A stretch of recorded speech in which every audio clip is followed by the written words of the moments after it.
Complaint ਵਿੱਚ ਜੋ ਮੈਂ ਦਿੱਤਾ ਹੈ ਕੋਰਟ ਨੂੰ ਐਂਡ ਪੁਲਿਸ ਨੂੰ, ਉਸ ਵਿੱਚ एक बड़ा इशू है जिसको ये देश बिल्कुल नहीं नकार सकता। मैं इच्छा कर दी हाँ कि पुलिस जो है इस पे एक्शन ले और सिमरनजीत सिंह मान वालों जो है इस बात पे माफ़ी मांगवाई जाए और पार्लियामेंट छोड़ने की उनसे पावर छीनी जाए, क्योंकि ऐसे लोग जो शहीदा नू बदनाम करते हैं, जो शहीदा नू आतंकवादी कहते हैं, उनका कोई जगह नहीं है इस देश में। मुझे लगता है कि वो भिंडरेवाला को अपनी जो है जीत का श्रेय देते हैं, खालिस्तान की मांग करते हैं। समय समय पे मोदी सरकार ने उनको आह्वान किया है कि तुसी ऐसा ना करो, तुसी ऐसा ना करो, लेकिन पंजाब की सरकार भी इस बात पे बिल्कुल चुप्पी साधे बैठी है। तो वो जो चुप्पी साधे बैठी है वो मुझे लगता है कि सबकी मिली भगत है। खालिस्तान वो भी चाहते हैं पंजाब की सरकार, और खालिस्तान ये भी चाहते हैं। अगर पंजाबी यूथ को, सिखों को 1984 से अब तक पागल बनाया जा रहा है, तो इसी तरह के जो तत्व हैं वो ऐसा काम कर रहे हैं। लेकिन सिमरनजीत सिंह मान ने तो सभी हदें पार कर दी हैं, क्योंकि खुद पुलिस विच रहते रहे, ओहदे ते रहे हैं ना। हो क्या रहा है कि उन्होंने अपना एक पार्लियामेंट पे जाने का रास्ता या पावर या इन्फ्लुएंस का रास्ता ले लिया है, क्योंकि उनको एक आइडियोलॉजी के बारे में लोगों में भड़काना है। लोगों को, पंजाब को भड़काने वाले सिमरनजीत सिंह मान अगर पार्लियामेंट का पद नहीं छोड़ेंगे तो साडी पार्लियामेंट अंदरों खतरे में है। अब कोई चीज़ अंदरों खतरे में है तो बॉर्डर्स कितने आप सील कर लोगे, बॉर्डर्स कितने आप सुरक्षा कर लोगे। लेकिन मैं फौजी परिवार की लड़की हाँ, फौजी परिवार में ब्याही हाँ। मेरे पति अभी भी फ़ौज में हैं, नौकरी कर रहे हैं। तो शहीदों के लिए क्या सम्मान होता है ये हमसे ज़्यादा कोई नहीं जानता।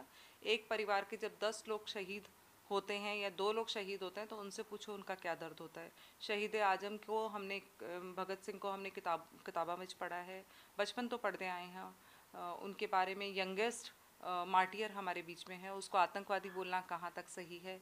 और अगर आप आतंकवादी बोल रहे हैं और आप एंटी नेशनल हैं, आप गद्दार हैं, तो मुझे लगता है कि किसी न किसी को उठ के आपके सामने खड़ा होना पड़ेगा। मैं इस कंप्लेंट को दिल्ली से लेकर, दिल्ली पुलिस थाने से लेकर जहाँ मैंने इसको किया है पार्लियामेंट स्ट्रीट थाने में, वहाँ से लेकर पार्लियामेंट तक और पंजाब की सड़कों तक लेकर जाऊँगी। मेरे पास कोर्ट का रास्ता है। पहले मैं सारे संवैधानिक जो प्रयोग हैं वो करूँगी, उसनों यूज़ करूँगी, अपने अधिकार ਨੂੰ यूज़ करूँगी।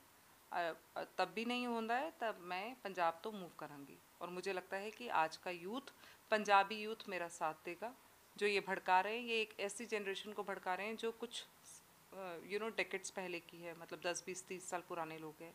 यूथ अब नहीं भड़कने वाला है। और खालिस्तान की मांग करने वाले सिमरनजीत सिंह मान पार्लियामेंट में सांसद बन के आए हैं बायपोल में।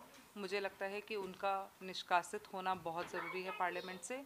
और एक और इम्पॉर्टेंट चीज़, महात्मा गांधी के बारे में जब बोला गया अभी रिसेंटली, तो उस पर भी एफआईआर हुई है।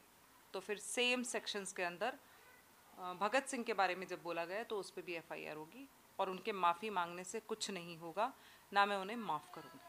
पुलिस की तरफ से कोई रिस्पांस? जी बिल्कुल, पुलिस की तरफ से पूरा रिस्पांस है। मेरे से डिटेल ली गई है, उस पर कार्रवाई हो रही है। पुलिस का एक प्रोसेस है, 2 दिन तो लगते ही हैं, 2 से 3 दिन लगेंगे और मेरी एफआईआर दर्ज होगी। अगर मेरी एफआईआर दर्ज नहीं होती है तो मेरे पास 168 का रास्ता है, मैं कोर्ट जाऊँगी, क्योंकि मैंने बहुत साल कानून पे काम किया है और पब्लिक इंटरेस्ट लिटिगेशंस की है, समाज के लिए काम करती हूँ। मुझे सारे रास्ते पता है मुझे क्या करना है। देश मेरे साथ है। मुझे मेरे ट्विटर पे, मेरे सोशल मीडिया पे बहुत अच्छा रिस्पांस है लोगों का, और यूथ का रिस्पांस है। ये देख के मुझे बड़ा अच्छा लगा। जहाँ लोग कहते हैं भगत सिंह तो हो लेकिन दूसरे के घर में पैदा हो, अब वो समाज नहीं रहा। और बिल्कुल मुझे ऐसा लगता है कि इसलिए भी मुझे अच्छा लगा कि मेरे साथ मेरे जवान भाई पंजाब के खड़े हैं।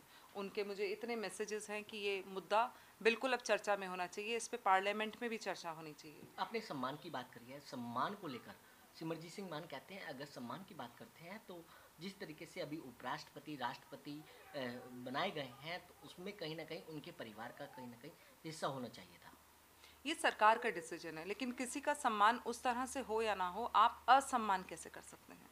आप जब भिंडरेवाला को आप कहते हैं कि वो हीरो है, आप खालिस्तान की मांग क्यों करते हैं? ऐसे लोग जब शहीद भगत सिंह पे बोलते हैं तो बड़ा दुख होता है। उनके सम्मान की बात करते हैं तो बहुत दुख होता है, क्योंकि जो लोग असम्मान की भाषा को बोलते हैं, और मैं कोट अनकोट इस बात को कह रही हूँ, अंडरलाइन करके कह रही हूँ कि उनके विवादित बयान देखिए। वो जेल में रहकर आए हैं और जेल में रहे हैं, उसके बाद वो बरी हुए हैं, और वो भी इन्फ्लुएंस पावर से बरी हुए हैं, वो ऐसे बरी नहीं हुए हैं। लेकिन मैं संवैधानिक पदों पे बिल्कुल भी प्रश्न चिन्ह नहीं उठाना चाहूँगी। वो हमेशा समय समय पे इस तरह के बयान देते रहे हैं और ऐसे लोगों को चुप कराना अब हमारा काम है। समाज को इस चीज़ को अपने हाथ में लेना पड़ेगा, लेकिन संवैधानिक तरीके से।